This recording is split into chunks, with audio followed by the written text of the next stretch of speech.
Bueno, gente, acá vamos a comenzar un día más. Voy a sacar este motor. Hoy lo saco.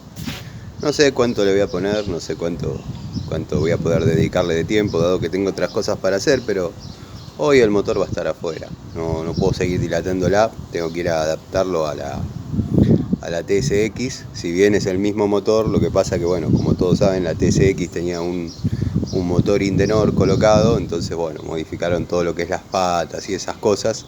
Así que, bueno, tengo que ir con el 7 bancadas, presentarlo. El chapista además va a venir a cortar un pedazo de ahí que nada tiene que ver con los números ni ese tipo de cosas. O sea, esto está dado de baja, tiene 0,4 de motor.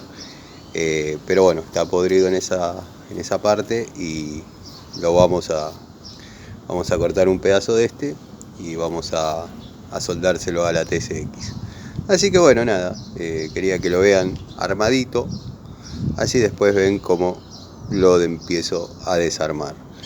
Estoy con la duda si dejar grabando el celular, lo que pasa que bueno, hay muchos tornillos, muchas tuercas que aflojar, o sea, y van a ver por lo menos 2 horas de un tipo aflojando cosas. Pero no sé, estoy con la duda, por ahí lo haga. Así que nada, acá arrancamos. Les mando un saludo. Sigan viendo.